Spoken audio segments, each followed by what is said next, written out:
How's it going, people? Welcome back to the channel and welcome back to the Forever Arsenal podcast. It does feel like a little while ago since we've done our last one. Apologies, people. Obviously, it's international break, and some people don't like it, some people hate it, some people love it. It is what it is. We're over. International breaks are over now for the calendar year anyway. There's not another international break till March.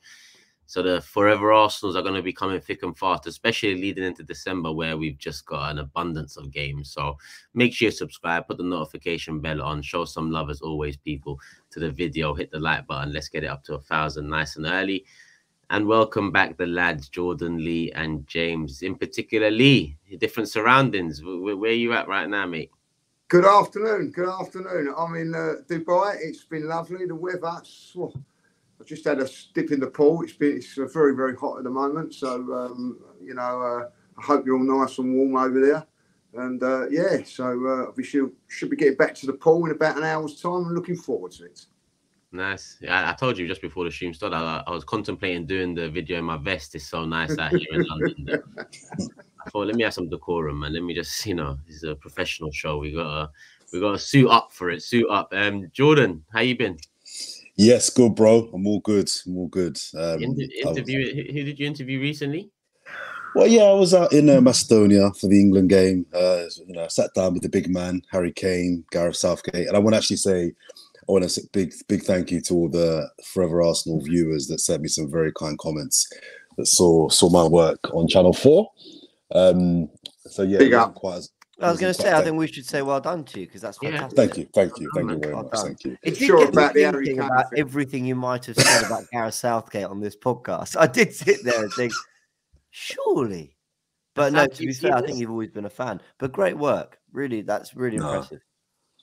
They weren't the two best games, let's be honest. I don't know if you saw them. In fact, they were two awful games. They were really bad. But yeah, it was a good experience. Yeah, there was a lot of love from people that watched this show that were commenting. So thank you very much for those. Also, to kind of back reference, some AFTV content I've been watching. Really enjoyed the We Come in Peace, Turkish and James, especially the one. Which one was it? It was the one. Which was the one I liked to most? Oh, it was the one who is the third best manager in the league, and Turkish putting everybody to bed, defending Arteta. I loved it. So yeah, good work on that one, boys. Good work. Who is your third one, Jordan? Who's your third best? I think it's Pochettino, but I think it's hard to say it's not Emery because of his track record. But if you're asking me who I would want if Arteta left tomorrow, I would take Pochettino. Yeah, I wouldn't even take Emery back. Even now, we've got a bit of a better foundation. Do you know what I mean? And some would say he came into a mess of a club. We're not a mess right now. Would you take him back now? I liked Emery. I actually did like him, but I like Pochettino. I like guys that improve players, coaches, play good football. I think he does that. So for me, it's Poch. Lee, who's your third? David Moyes. I still think that he's done a fantastic job at West Ham. I think he's done a great job at Everton. Not in terms of wanting him for Arsenal, but for what tools he has and everything like that. I do think that he's done it exceptionally well. I think Arteta's got to be up there. All this Ange ball and all that, Arteta is far better than him. I think that he's rode his luck a little bit, and I do like him. If he wasn't a Spurs manager, but he's been here for a few months. Where I think the longevity of Moyes, Pochettino, I'm going to say that. I've been you have to admire what he's done at Tottenham, and in my lifetime as a Arsenal fan, Tottenham, that's the best Tottenham teams that I've seen. What he had there, particularly that last season at White Hart Lane, I thought that was fantastic. So you have to give him a lot of credit for that, But I think David Moyes is up there. I think Eddie's up there, but not as good as Arteta in my opinion. But I think if a push comes to shove, I would go Arteta probably third. I've got a few managers named there. Eddie Howe, I think, he definitely deserves a mention as well. I don't think we mentioned him much in the video. But people, listen, Jordan said it. We Come in Peace. A couple episodes dropped last week. So make sure you go check them out if you haven't already. Supporters Club, a couple of those dropped too. There's a few videos dropped. So if you're subscribed, just scroll back after this video. You'll see a few videos there. I know international break is quiet, but we try to keep people, going over that time. Hopefully we have. And here we are to keep you going through another Forever Arsenal, only. Yeah, just one thing is, I understand that Julian's doing the Invincibles today with Robbie. So if you're in the comments now, just slag him off a little bit, please. Just give him some stick. There you go. Special instruction. But to be honest, Julian will probably love it. That's the only problem. Yeah, but still, listen, just try and knock his ego a little bit, Forever fans. He's a sick individual. He's a sick guy. Yeah, that's a good start, James. Thank you very much.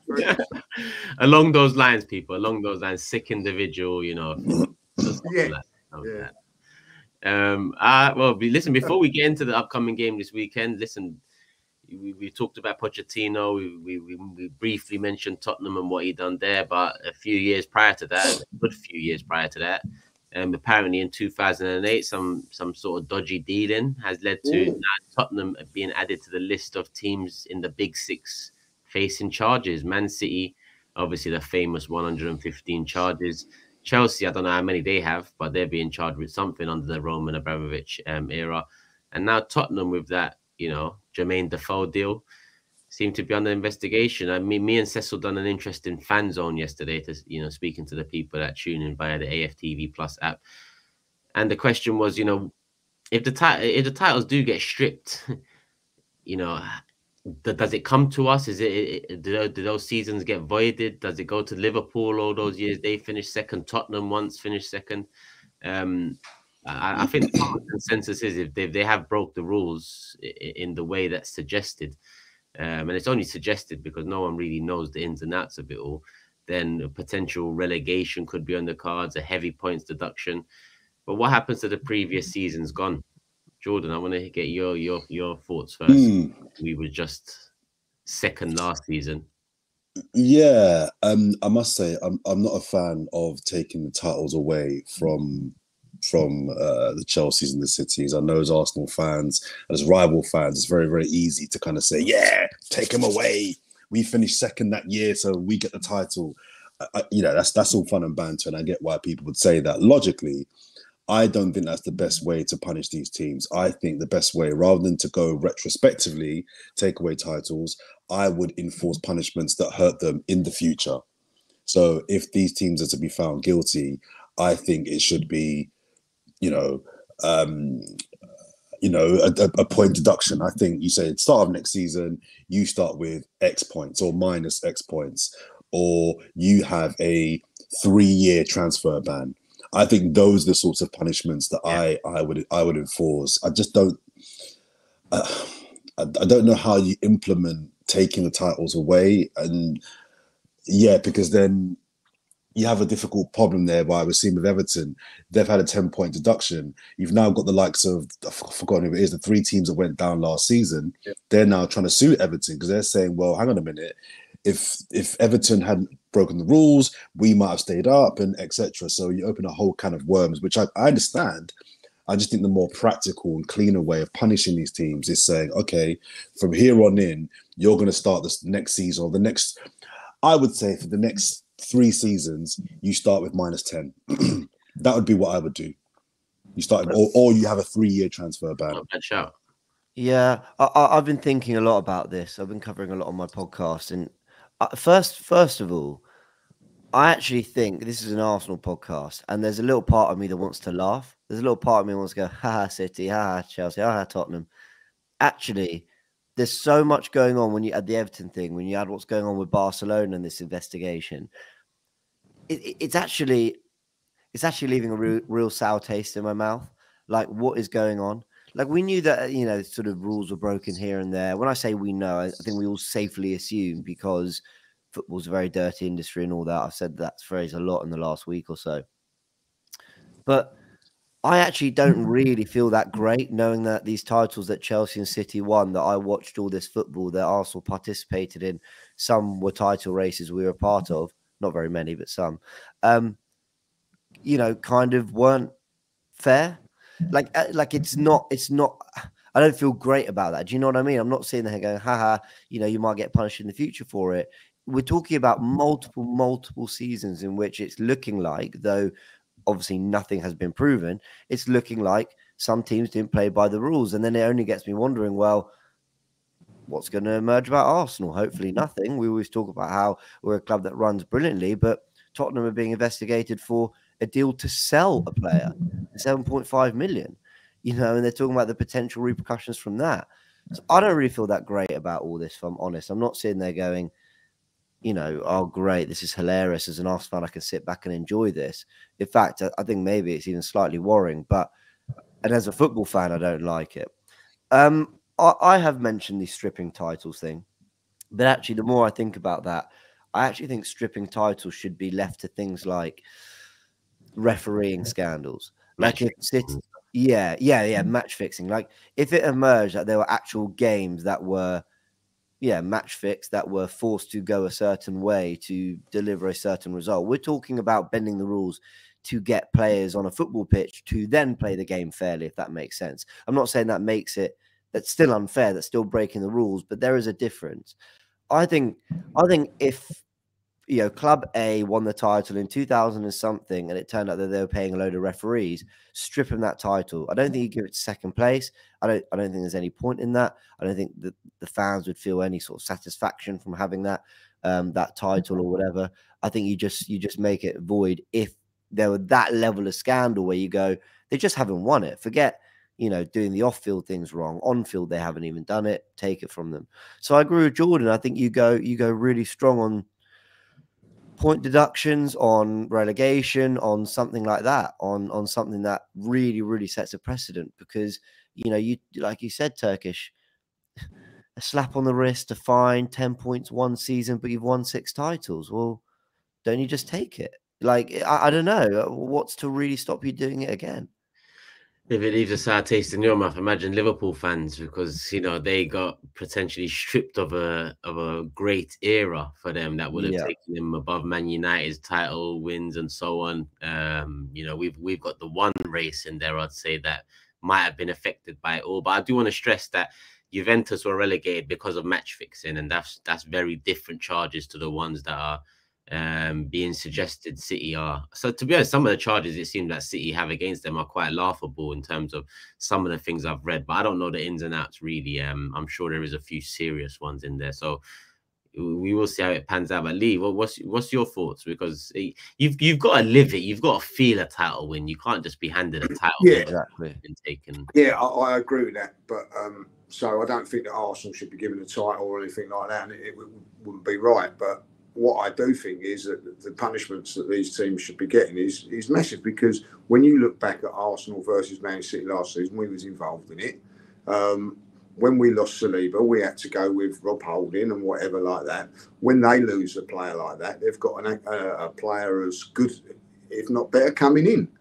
And the reason is because they've cheated, with the fair play stuff and everything like that, being able to bring in players of top quality in as replacements, where other clubs like Arsenal have not been able to do that. You go back to the Chelsea era, we've lost players to Chelsea because of we've had to balance our books. We lost a lot of players to Manchester City when we had to balance our books, like, you know, doing it fairly as we was told that we had to. Other teams have not done that and gone on to win titles and things like that because they've not looked into those rules. There was a time when I was going up and down the country paying £50, £60 for an away ticket before they brought in the £30 reduction thing. Yeah. And going to these games, spending my money with really no chance of winning anything because of other teams cheating. If that is the case. So, you know, relegate them, punish them, do whatever, like, you know what I mean? But there needs to be serious punishments on this now. The one with Everton, I look at Everton, yeah, they've made mistakes and they've done it and they've been done for it. But it's affecting this season when probably this season they've been good. They've been playing by the rules. It was last season when they weren't playing by the rules and they've been affected this season. So I think it's very, very important that you look at that and think, well, it might suit, I don't know, Bournemouth this season or say a Sheffield United, because they've been dropped points if they were to get relegated. But last season, it certainly when it really was, when they was doing it, Leeds have been affected and teams like that, like, you know. So I think we're getting into a real difficult situation when you're actually giving points away and things like that. For me, I think it's got to be a lot more severe than that, like, and that means out of the league, you know, completely dropped out of the league. On what the severity of it is. I will say this about Manchester City, though. If they've done it, I don't care about Arsenal winning that title, but those titles should be stripped. They don't have them, like, because at the end of the day, they've cheated. And I'm sorry, like, you know, if you're a sportsman and you know, a runner, and you put enhancement drugs into you and all that, like, what happens? They don't say, oh, you keep that title, you're gone. You know what I mean? And the reason that they've got to that victory is because they've used stuff to get there. Financial fair play is the same. What about the argument that the players are not the actual ones that have cheated? It's the structure above and the club and the players actually. Come on, Circuits. You know, when you go into Chelsea Football Club, that things were going on there. Like, you know, for instance, I look back and, you know, allegedly was virtually going to Chelsea. Yeah, I was going to say. Hazard was virtually going to Spurs. Sorry, like, you know, and then all of a sudden, you know, Chelsea nicked him and blew Tottenham out the window for financial play. You know, I'm not being odd, but Hazard's not a player that's going to turn around and go, all right, okay,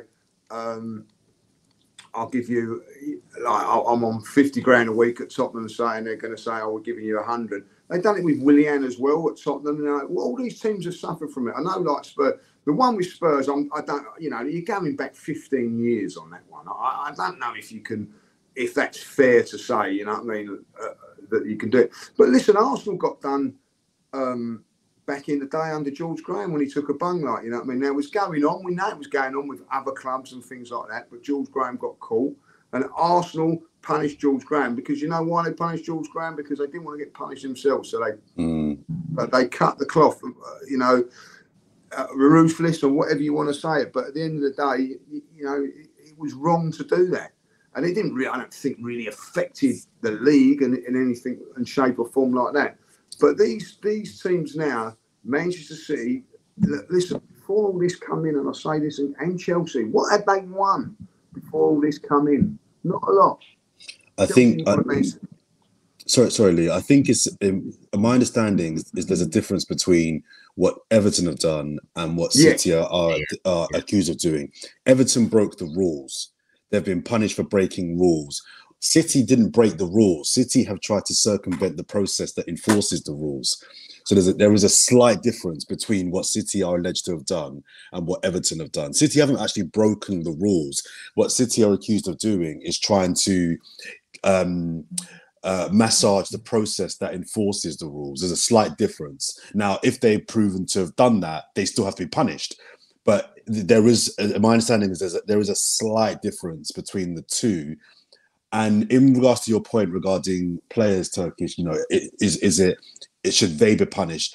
I think they should. I don't have any sympathy, or I have very little sympathy, because although if you're Edin Dzeko or you're bloody Otamendi and you're just a player that happened to be part of that season where stuff was going on, that you're being accused of malpractice, you're still part of the process, even unwittingly or unknowingly, of the joy and the success the club is being brought. So whilst it's not your fault as a player, if they had complied with the rules, maybe Otamendi, maybe Dzeko, maybe those players don't get signed in the first place to be able to contribute to the trophies that they won on the pitch. So I don't have any sympathy for the players, or I have little sympathy for the players if they are stripped of their titles, because whilst they per se were not directly involved in the accused of cheating, they were still beneficiaries of a process that brought them trophies. So I think if you take trophies away from them, I think they have to, as players, just say,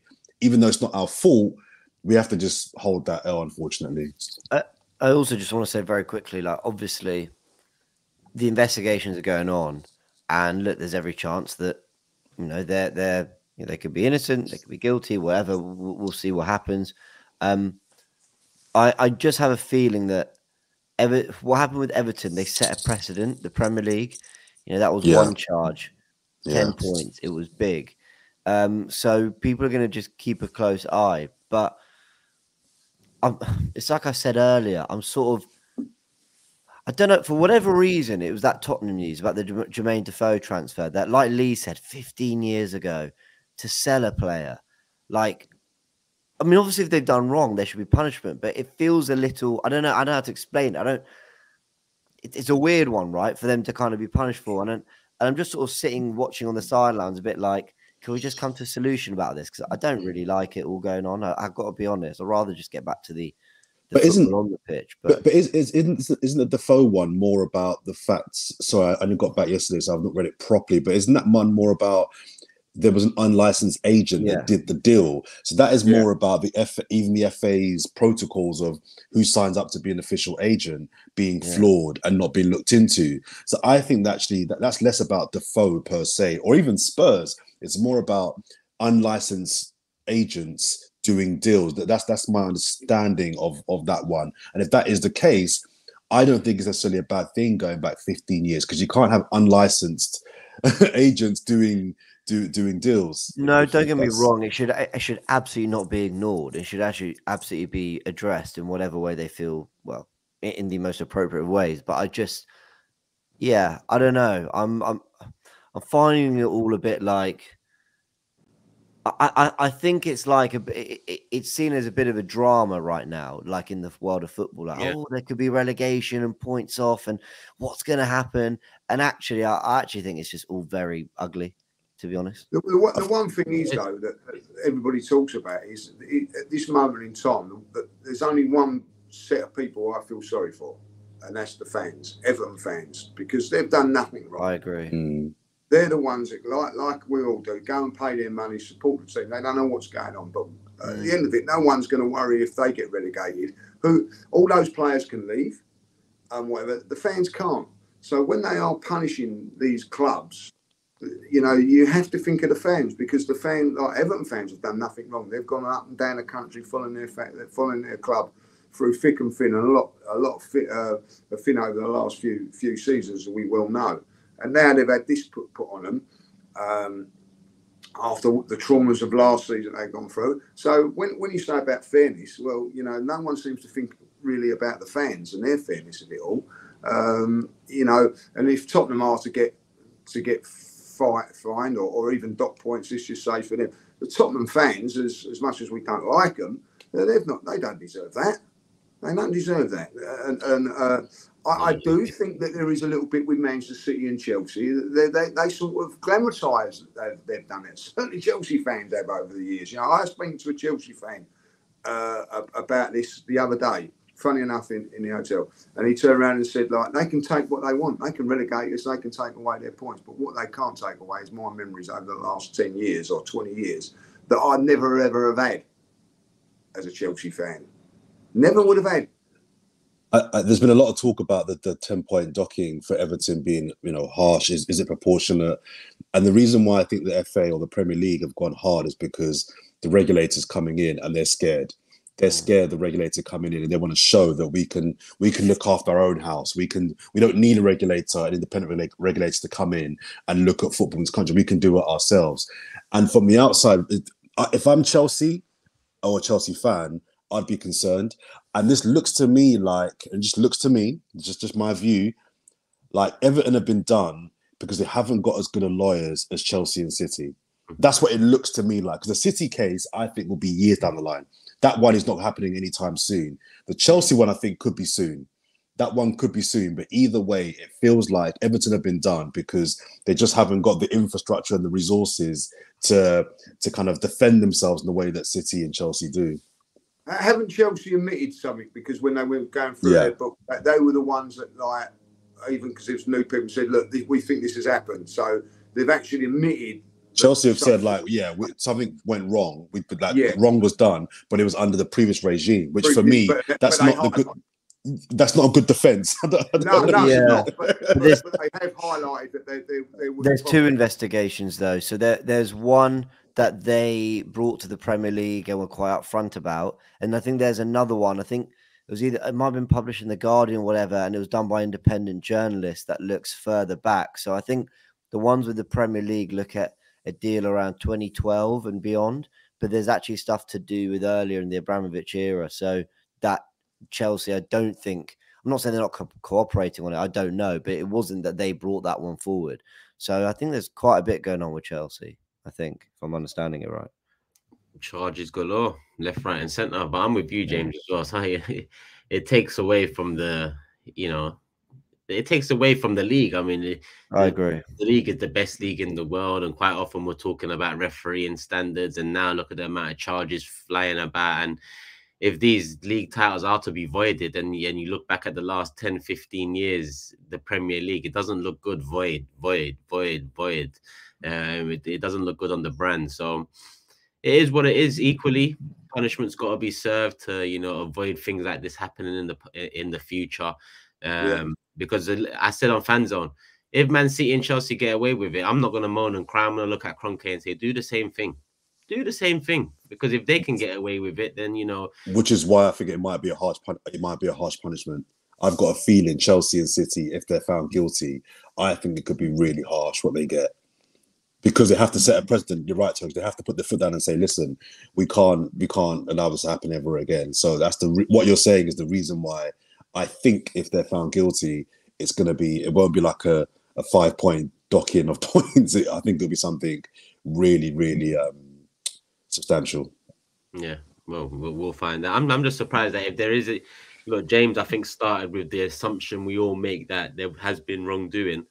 Why haven't Arsenal, United, and Liverpool ever got together? The heritage clubs in this country got together and filed some sort of something against them. I just don't understand. That's what I'm got to prove it, I guess. Or are they doing it as well? That's right. We're doing it. We ain't been fucking good at it. That's I don't think they're doing it the right way. Maybe we need to learn. But if they don't if Man City and Chelsea get away with whatever or get past whatever they're being accused of, then forget moaning and crying. The FFP's already taken enough hits now to know that it's not really what it was meant to be. Liverpool sold players to get to what they have. You know what I mean? Like the Coutinhos and things like that. They had to sell players to get to. I always admire what Liverpool were doing as an outsider trying to challenge for the title a few years ago, because they didn't have that money input. So what they had to do was buy and sell players. And I believe that that was a way forward for other teams like Arsenal and Spurs and teams like that to follow that path. And we followed it to a certain degree to try and get success. But we know what it's like to come up to this power machine Man City like we did last season. When we had injuries and were falling down, they got stronger and stronger. And probably Liverpool would know that more than us, because we hadn't experienced it for 1 year. They would. A potential great era in the bin. But we move and we move on to game week 13. The Premier League is back, people. Hit the like button. Are we on 1,000 likes yet? Because we're coming up to 30 minutes into the show. And it's been a little while, so we should have hit 1,000 likes by 30 minutes. Make it happen, people. Scroll down, hit the like button, subscribe, show some love. James has got his own channel, James B. Lee Judges TV, Turkish LDN. And as Jordan mentioned earlier, you can catch him all over the gaff interviewing all of these top names from Kane to Southgate to Anthony. Channel 4, TalkSport, all of that. And we move. Brentford away. And the first interesting point of it, the first interesting, of the match is that Raya is ineligible, Lee Judges. So your guy's back in goal this weekend for sure. There's no debate about it. Yes, Lee Ramsdale is back in goal. He's back in, when I found out, I made sure that I definitely got a ticket for this game, right behind the goal. Thank you very much. I can't wait to hear it on the tannoy. And in goal for the Arsenal, number 57, Carl Hine. Whatever his number is. Lee's just sort of sitting there having listen, before we go on that, because it was the thing with with Aaron Ramsdale's dad that come out, wasn't it? Like, you know what I mean? And yeah, can we discuss that? Yeah, you know, can do. Yeah, like I didn't think it was as the full interview. I didn't think was as bad as what people have made out of it. I thought there was some very, very good points in there. But I do understand the criticism coming the dad's way as well. That perhaps you shouldn't say anything. If I'll be honest, but I just think maybe the timing weren't great when you probably know that Aaron's going to play in the game against Brentford. But yeah, no need.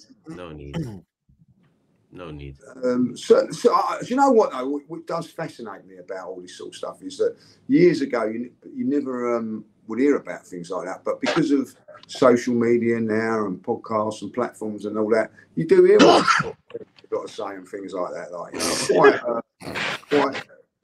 Is she all right there? Is she all right? For fuck's sake, Jordan, switch up to mute your mic as well as turn your camera off. I'm hearing everything.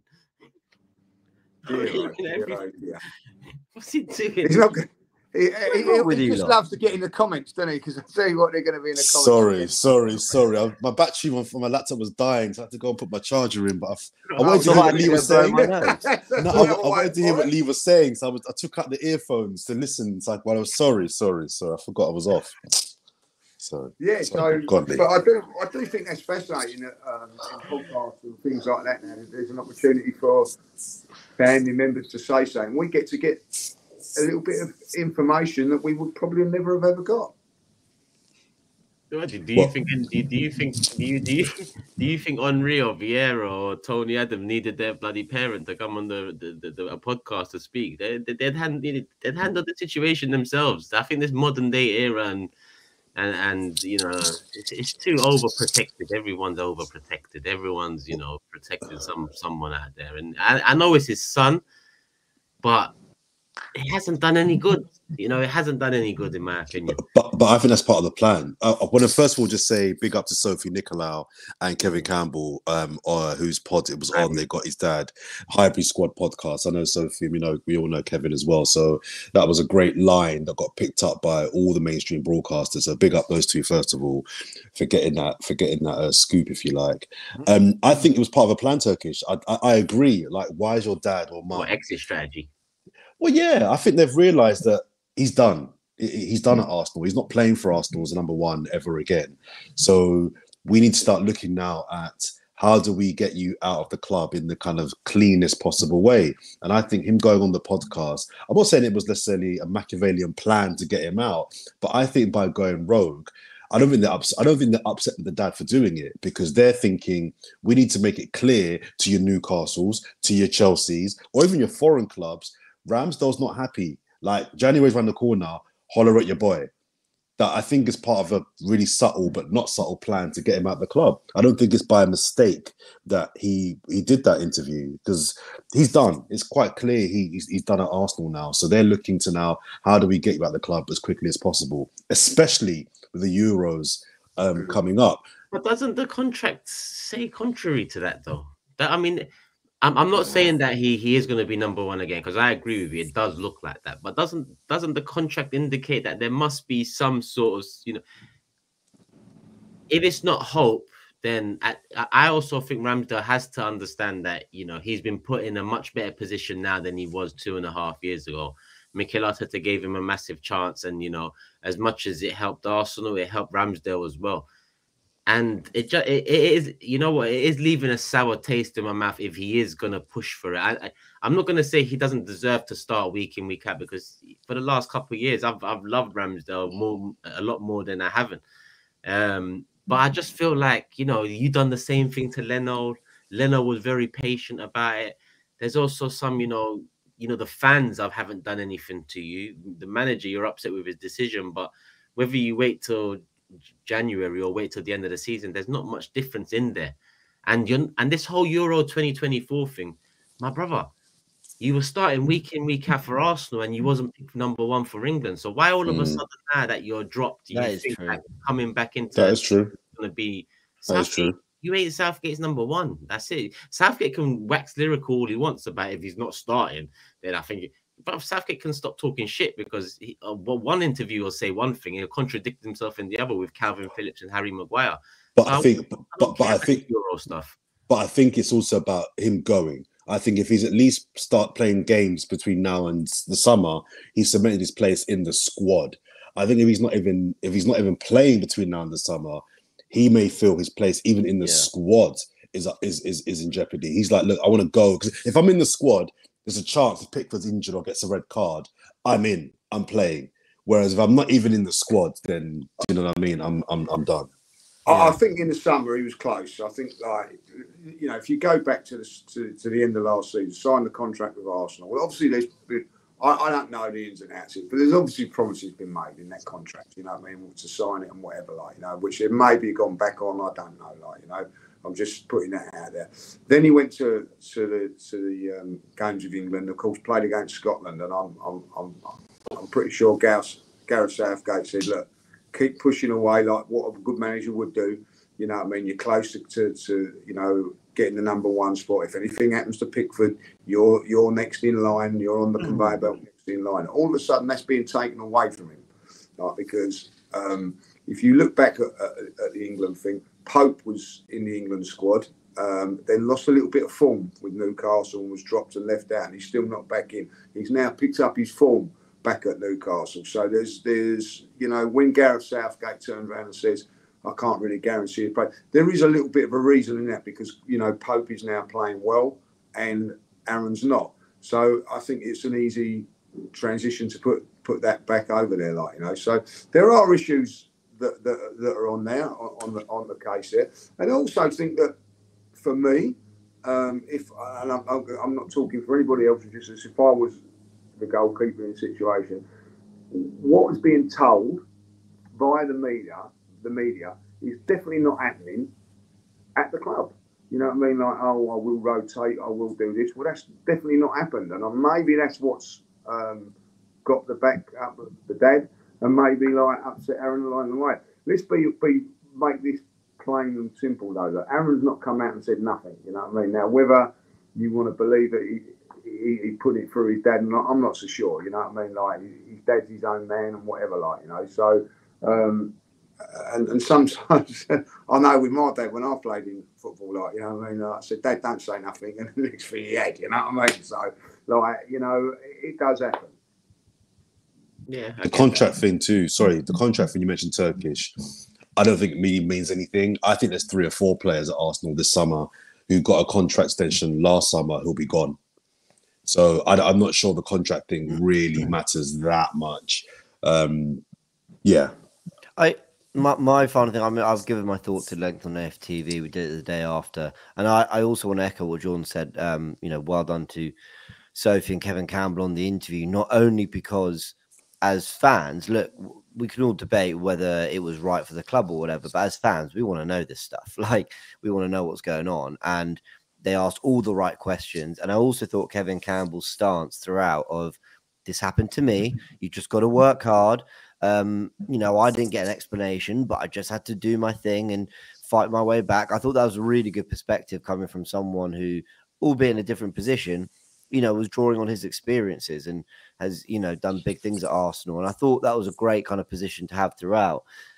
My thing is, we need to look at it. It's like you said, Turkish, it doesn't help, but then you all kind of built on it. Well, help in what sense? Because they might feel like, it's been mentioned, I think Jordan said it, that he's lost his #1 spot. It's done. Like, the decision's been made. That's probably how they're feeling. Now, I'm not condoning or agreeing or whatever.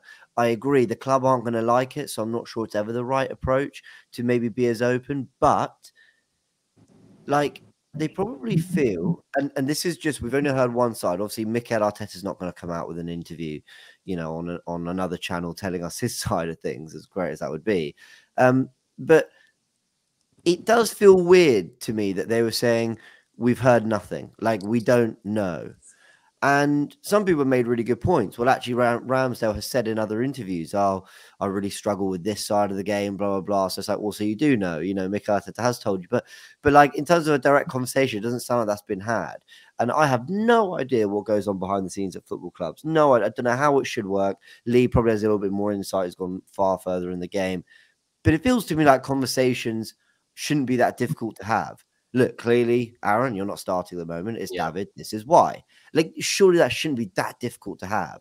And I find it really weird that conversation hasn't gone on. And while that hasn't gone on, I understand why there's like, especially because the Ramsdale seem quite outspoken. Aaron Ramsdale's done a lot of interviews since he arrived at Arsenal, a lot of podcasts, whether it be the fellas, whether it be with Peter Crouch. And, good on him. Fine, the Ian Wright podcast.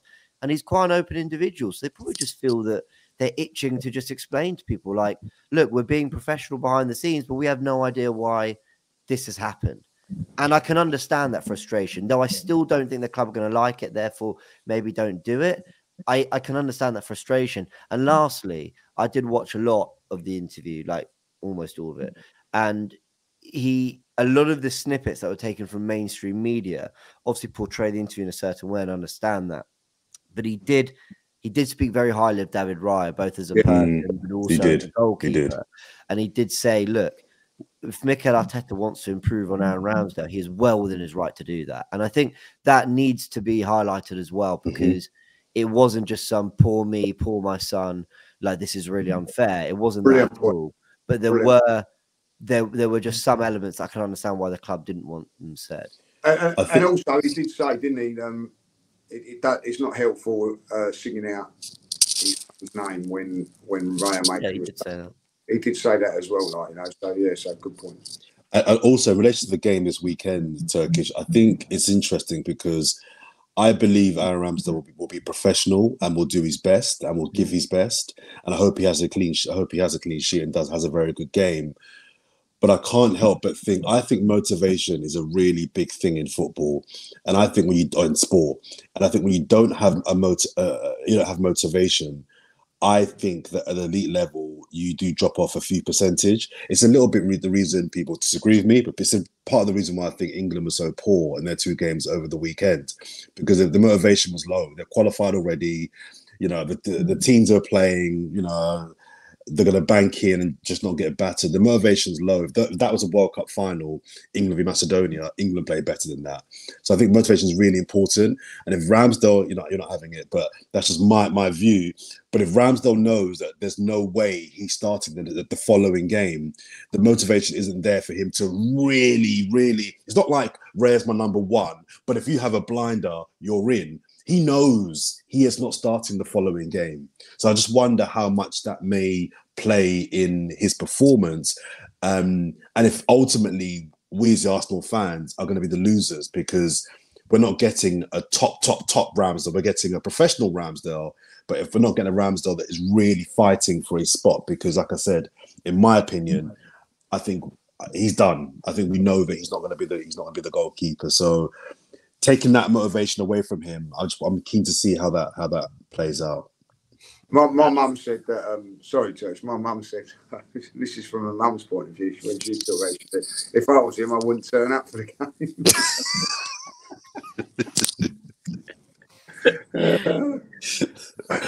No, we can't do that. He's got a contract, Mum. But no, he shouldn't probably now say, "Yeah, I'll be there at 2:00."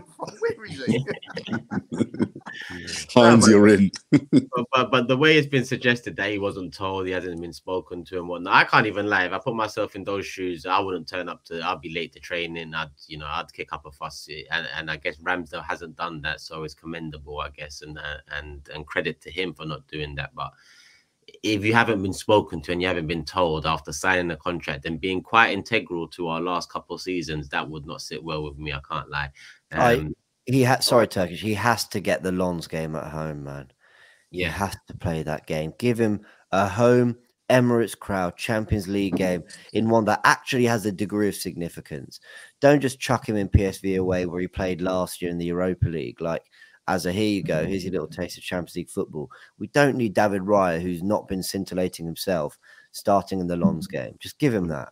And tell him, you know, we're always about Ferguson back in the day at United. He would tell players, right, I'm bringing you in for these next 3 or 4 games. He would communicate the games he plays. So just tell Aaron Ramsdale, you're going to play the Brentford game and the Lens game and maybe the final.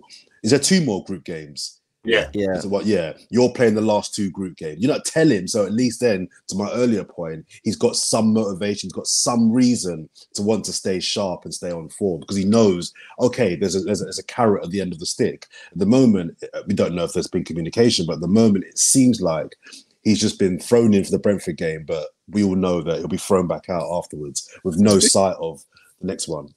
Do you think there'll be some of this will be addressed in his press conference? Because 100%. Obviously there's going to be talk that Aaron Ramsdale comes in, so this is going to be interesting. What Arteta's got to say. It'll be asked something.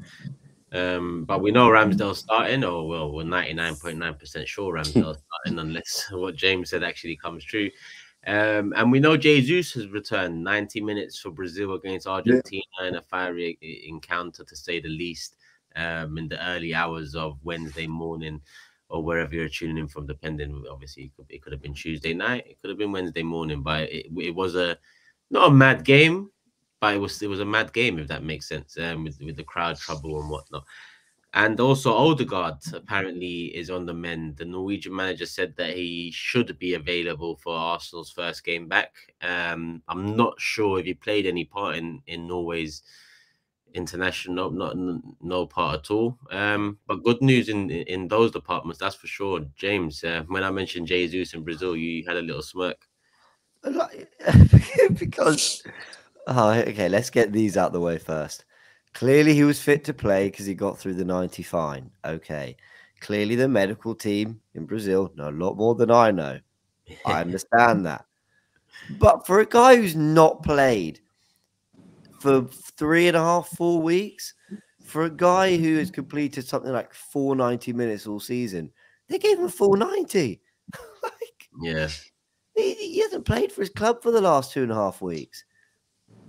And look, I'm sure there's loads of medical data that just suggests he was always going to be fine and he's proven fine. But I find it staggering. Like, I didn't even mind the call up. I didn't mind the call up because I thought Julia made a great point on the Invincibles. Brazil probably don't trust us after basically what happened with Martinelli, and he came on against City and looked scintillating. So I can understand that to a degree.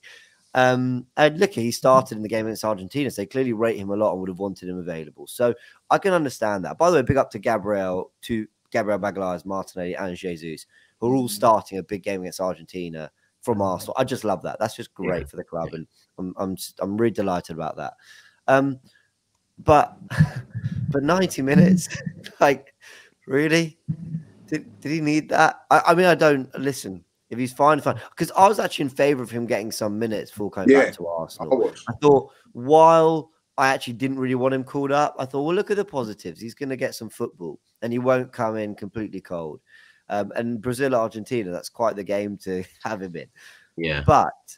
But 90 minutes, I don't know, people. Maybe I'm just being sensitive and just overprotecting our players, but come on. It's scandalous. Scandalous. Lee's not mincing his words. No, listen, I mean, he's been out for... I get the Martinelli one a little bit, but he was out for 2 or 3 weeks with a hamstring injury and they brought him back in there. That was fine. He's been out for 3.5 weeks, not played for the club, for the team that pays his money, pays his wages. Like, Brazil don't pay his wages, Arsenal pays wages. And there is a rule. I always thought if you don't play for your club, you can't play for your international team. Now I get the thing about him getting minutes and all that, but he could have played in a behind the clothes friendly at Arsenal for 60, 70 minutes and been protected. You know what I mean? But Brazil haven't got no concern about the welfare of him. Julian made a fantastic point, saying that if Jesus broke down on this weekend, it's not available till March is the next international. So they don't care. They don't care. That's a good point. Well done, Argentina. Well done, Argentina. Glad they won. I love Brazil. Love Brazilian football and all that night. But I'm glad they lost. And they don't qualify for the World Cup because it's scandalous what they've done. Scandalous. You know what I mean? He hasn't played for 4 or 5 weeks and he goes and plays 90 minutes. It's bad. It's just as bad as Gareth Southgate playing Declan Rice in a meaningless friendly for 90 minutes when we're already qualified. But anyway, I'll let Gareth off. Did the machine. I don't mind that as much because he didn't start. Saka and Rice didn't start the first game, did they? Of the no. So he's got to use it. Like he needs time with the players as well. So that I can forgive. Like if he started doing both, I'd be disappointed with the amount of minutes Saka plays or whatever. But he didn't start them in one. He started them in the next. I don't have a massive problem with that. But I do have a problem with Jesus playing a full 90 when he's not played for a month. And then I've got an issue with Bukayo Saka getting called up to the England squad when he missed the City game. And England sort of did we'll have a look for ourselves. Fuck off. Sorry. Like, you're playing for us. Like, what do you think we're doing? That we're sabotaging our chances in the league, just to pull them out of 2 I mean, maybe a little bit of that. But, like, I don't know. I want people to rewind it back a little bit to Lee Judges. I got shades of Ty when Lee was just speaking when he said, I hope they don't get the World Cup in scandalism. Change that to, I hope they get relegated. I love Brazil. We've all grown up on a love of Brazilian football. I absolutely adore the way they play and all that. But come on, play the game properly. You know what I mean? Like, don't mug us off. You know what I mean? Like, it's totally disrespect what they done there. Like maybe we done it with the Martinelli thing, but let's be honest. Martinelli was injured. We didn't fake the injury. No, he was injured. He had missed the games against Everton, Tottenham. You know what I mean? Like, and he come in for fifth, one half against Manchester City. It wasn't faked. But at the end of the day, they've done it, haven't they? Like, and listen, it might benefit us in the long run because Jesus has had 90 minutes and got through it. Probably like 90 minutes in that sort of game was probably better than 2 behind the closed friendlies. So we'll leave it at that. But well done, Argentina. You're calling out Leaf having a bit of a tie moment. I also wasn't sure if I heard him right. I thought I heard behind clothes friendly or something. I heard that as well. Yeah. I didn't want to be that guy, but yeah, I heard it too. You know what I mean? No, don't worry about it. I've only just got memorised for it, right? Like, you know what I mean? And so, I now know it's mesmerised. You know what I mean? But I can't do it all the time. Behind clothes friendly. Since we're on Brazil and disrespect, Rivaldo, I'll never forgive you, my son. I'll never forgive Rivaldo for that 2002 World Cup. Yeah. I want someone to go back there and fucking dock Brazil some points for that. Speaking of internationals, though, Turkish, you're happy. Sorry, I know we've got to go back to the Brentford look ahead, but what Ireland? No, Turkey, mate. Don't worry about it. Let Evan Ferguson get some years under his belt. Then we'll be seeing Ireland back in the big time. Yeah. I'd never thought I'd see the day Turkish is beefing Wales fans on Twitter. Oh no, unbelievable! I've got the screenshots. Yeah, I remember you all. What happened? You beefing them? 2 years ago, they beat us in Euro 2021. I was getting tweets all over the gaff, and messages and that. So let's talk now. People thought this was tea. This was Welsh tears. I was thinking, Welsh tears, and it's finished. Big up the Welsh fans. Don't hit the like button if you have. They can still get through to. No. You can't on the playoff. Hang on, you can't just slack them off the note. Big up the Welsh fans, by the way. I love that. To be fair, that's Jordan with the comment section every week. It is. Send in the comments. It is. I'll tell you what. If anybody has actually seen Turkish when he watches Turkey, go back to the watch along with that first the Euro. I've never seen nothing like it. I thought he was so passionate. It was unreal, like, you know what I mean? So big up to you. That Wales Turkey watch along I was on it. We've come a long way in 2 years. We've come a long way. Well, but you were just very passionate. That's good. Yeah, it's nice. Nice to see. I just don't want anyone to label us dark horses this time, please. Just leave us. Just leave us in the dark and let's just see. Perennial dark horses. If we come to light, we come to light. I don't want no horse, no dark. Leave you be. Leave us be. And let's also big up you, James. Italy qualified as well, didn't they? So well tight you. By the skin. Just. Yeah. Did you guys think it was a pen? I did. Soft, but modern day Premier League would have given that. I did. I think there is contact. I think it's a really lazy leg out, and I think there is contact. Do I think? I think players like not just Mudryk, but like wingers and really highly skillful, pacey players, I think have learnt the art of pulling a leg in and buying the foul. But regardless of that, I think he's caught him. So I think Italy got away with that, if I'm honest. But oh well, we're in. Shouldn't the European champions be in anyway? Come on, we qualified. Yeah, I didn't. You know what? I didn't realize that actually until the other day. Someone flagged to me that. Yeah, I didn't realize weird, that too. right? That is really Yeah, weird. you got to qualify nowadays. I mean, the hosts can stroll in, and they've been poor. But they made the tournament bigger, and yeah, it's weird, that's right? Just that's unfair. That's especially unfair. when other groups. I don't know if you've seen, but in other groups there are like 6. There are 6 teams in some groups, 5 in another. We'll just give Italy the spot and just move it around a little bit. They've won it. Like you can't say it's not you have earned. to have the defending champions at a tournament. Yeah, I completely agree. That's crazy. Just going back to the Brentford games. Sorry, I'm going to move forward Turkish, but what are our thoughts on how we'll pick up? Our record after international breaks is decent, from what I remember. I think it's okay. Drew Chelsea, Brentford are in decent form. Won at Everton. Yeah, we should have close. Yeah, it will be. I like Brentford. But listen, massive game for us this weekend because obviously Liverpool, Man City playing before it. Yeah. So one or either team's going to drop points. Tottenham got a tricky game against Aston Villa, so it's 4th versus 3rd, or is it, or whatever, like say, or 4th versus 5th.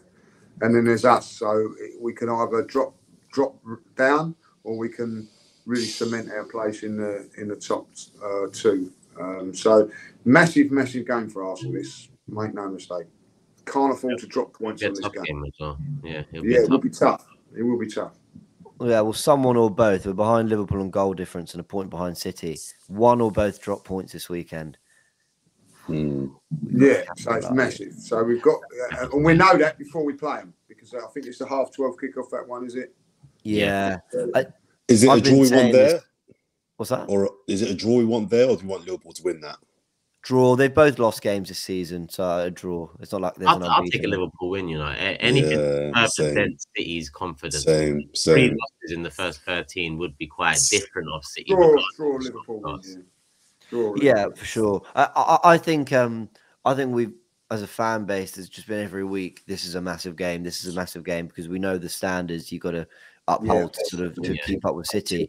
I do think this weekend though actually is a massive game because City the top 2 facing each other and you being a point behind both, right in the thick of it, doesn't come around very often. If you think City and Liverpool aren't ready to capitalize when we play one of the other two, come on, we do need to pick up the 3 points. There'd be a massive opportunity missed either way, like I said, points are dropped in the top 2, 100% guaranteed. So we need to capitalize on one of them. If that's pulling 3 points away from Liverpool and being a point behind City, if that's leapfrogging both, or if that's just being behind Liverpool on goal difference but ahead of City, like whatever it is, there's a massive opportunity to be in the top 2 by the end of this weekend.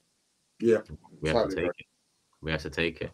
We're going to move on to predictions shortly before we do move on to the table. And a reminder to everyone watching and everyone listening on the audio platforms. 19 games in, 19 predictions made. Lee's top 2 correct scores, 14 points. There you go, Lee. I didn't mute myself. Thank you very much. Thank you very much. Record it. Make it your ringtone. Lee's top 2 correct scores, 14 points. Jordan in second, 1 correct score, 13 points. I'm in third, 2 correct scores, 12 points. And James also with 12 points, but only 1 correct score. He sits 4th at the moment. So it's all to play for, 2 points separating top from bottom. And starting at the top, Lee, prediction, please, mate. Brentford away. Oh, really tough one. This is whether to go 1-2 or 0-2. But I'm going to back a clean sheet. So I'm going to go Brentford 0, Arsenal 2. 2-0 Arsenal. Jordan, you're up next. The Ivan Toney derby. Says no one. Yeah.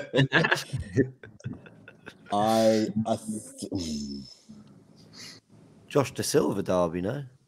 Yeah. David Raya. Oh, David Raya derby, of course. Yeah. Oh man, this is difficult. I'm gonna go. I think it might be a draw. You know, I'm gonna go 2-2. Go 2-2. Yeah. 2-2. I'm gonna go 2-1. 2-1 Arsenal. Yeah. I'm going to echo that, Turkish. I think we didn't look good at the bridge after the international break. They stuck it on us. They stick it on teams, Brentford, like set pieces. They're direct and they can be long ball, but they're by no means not entertaining. Like I actually really enjoy watching Brentford. Yeah. They can swing a ball into the box. They've got a fantastic defensive setup, good in both boxes. So I think they'll get a goal. But I think we'll recognise the opportunity in front, especially with City and Liverpool playing before. And I really hope we respond to that. And yeah, Jesus back is key. Jesus back means I expect us to create chances. Yeah, we need Partey back as well. Do you think he'll start Jesus or be on the bench? On the bench. Yeah, I think bench. Trossard deserves his place. You see that bit of Trossard skill that did the rounds? Oh, brilliant. Insane. Guys, he is such an unbelievable footballer. We need to use him more. Did it work? Just to confirm, you went 2-1 as well, James? Yeah, 2-1 Arsenal. Okay. Just to round off the predictions, Lee's gone 2-0. Me and James have gone 2-1, and Jordan's gone for a 2-2. So everyone's gone for something different. So we'll see what happens in terms of the prediction table. I agreed with you. No, did you not say 2-1? Oh yeah, you did. Yeah. But you know, I see me and James as one now. Like we're. You hear that, Lee? You hear that? You hear the agenda? Yeah. I'll just see with that table. Put that table up again. Just put the table. We actually have 24 There points. we go. He's got 2-1, 2-1, 2-1. He's telling us. You know what I mean? Like, he's telling us. I've gone 2-0. Like, you know what I mean? So, but I know I'm 50-50 on it, and I've just seen that screen up there, and it's telling us 2-1. So, Liba, we forgive you for conceding one this weekend. Don't worry about it, my guy. You're still don't worry, man. You're still world class. All right, let's wrap it up with comments of the day. Everyone got their comments ready? Yeah, man. Nice. Okay, so I'm going to jump in. This is from Luke. I never go first. I'm going to go first. So Luke says, I'm sure you've all seen it. What I love about the intro, for those that attend match days, Jordan actually goes the wrong way. It's hilarious. I love the attention to detail from production. I actually got that one here as well. I can't lie. Is that spot on? Just so he knows it, I actually do know the right way. I mean, it was a gag. Just for those that are not sure, it was. I actually do know, but yeah. That's a lie, because you said, like, where is everybody? And you said you was at Tottenham Stadium. I don't know Or Upton Park. But I never noticed that detail. It does make it so much funnier, the fact that actually you point and you go, yeah, and then you walk off. The other way. The wrong direction. They were good this week. The comments were on point this week. Well done. I've just got one though. I've got Turkish's 14-game streak. I think the person meant winning streak. It's as impressive as United's last form table accolade. So basically, United were like 4 out of 5. Go on, Turkish. I saw that, and I just want to say two things. Yeah, it's now 15 unbeaten. I just want to ask a question, because 14-game win streak is 15 now.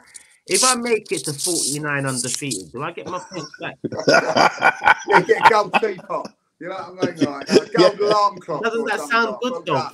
I go 49 shows without turning up late. I get my 3 points back, no? But you don't realise that we're on a streak of like 174. Exactly. Like 49 doesn't do anything. Like hold on. Lee and James have been docked points more recent than me. So who's on a streak of what?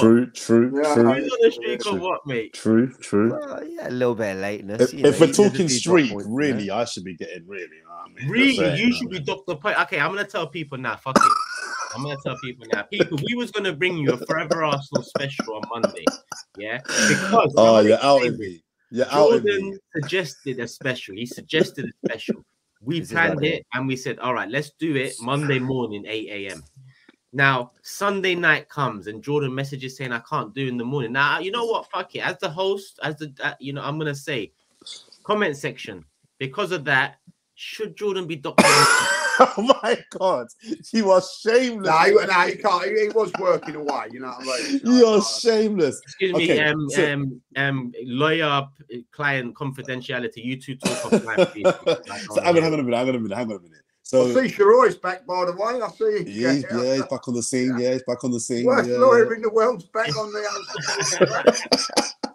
Unreal.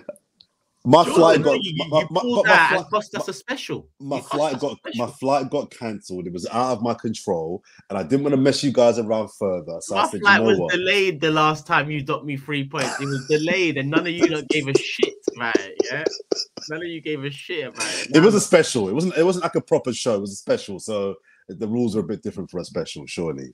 Yeah, just don't talk about streets. Don't talk about streets. You know. He actually was. He wasn't there. He was interviewing Harry Kane. I was working. You know what? Robbie texted me. Point deduction. Well, you know what, Lee? Robbie texted me just Judas. He just texted me Judas. I'm like, he's at Bayern Munich now. What the hell? I've got my comment here from Gunner's Goal, and it says, another great show, lads. Look forward to every single pod. James' knowledge, amazing. Lee's humor, infectious. Turkish's reality, refreshing. And Jordan. I did see that one. I did see that one. I've gone for a nice one this week. I've gone for a nice one. It's Luke. And I just said, this podcast is so good. Every episode. And these four, you just can't beat. Come on, you Gunners. I think that's great. Thank you. Thank you very much for that. Top four. They were good this week. They were good this week. Love for the love. Hit the like button. We must have hit 1,000. Please make sure we've hit 1,000. If we have, let's hit 2,000. Fuck it, why not? And we are back. Premier League action is back. No more international breaks till March. Fixtures thick and fast. And you know what? We've taken 2 weeks out, but nothing's changed. Jordan, interrupt. Sorry. Just final thing. I've got to mention. I forgot to shout out a couple of fans of the show. Sorry, Corey and Osman, who I met separately. I'm not gonna lie. I don't remember where I met them, but I wrote their names down to give them a shout out. So they're fans of the show. Corey, I met somewhere, and Osman, I met somewhere as well. Big fans of the podcast. Big up those two gentlemen. Sorry. Have we got a new segment in this show called Jordan Shoutouts or what? Listen, I'm a man of the people. I'm on the tubes, the buses, in the Nando's. People don't give a shit about you. They just say, "God, say my name on the show, please, mate." Listen, they love the show. They love the show. I could, I'm a people's person. I mean, just give them a shout out. That's it. Sorry, that was it. All right, people, we're going to wrap it up here. Hit the like button. Love for the love as always. Big up Jordan, James, and Lee. And we'll be back, obviously, after the Brentford game and before the Lons game. I believe Lons is next week, right? Next Wednesday, yeah. Next Wednesday, yeah. So after Brentford, before Lons, we'll be back, I guess, Sunday. Oh, I guess it's a live Sunday night. We're live Sunday night, yeah. Oh, you don't know that, right?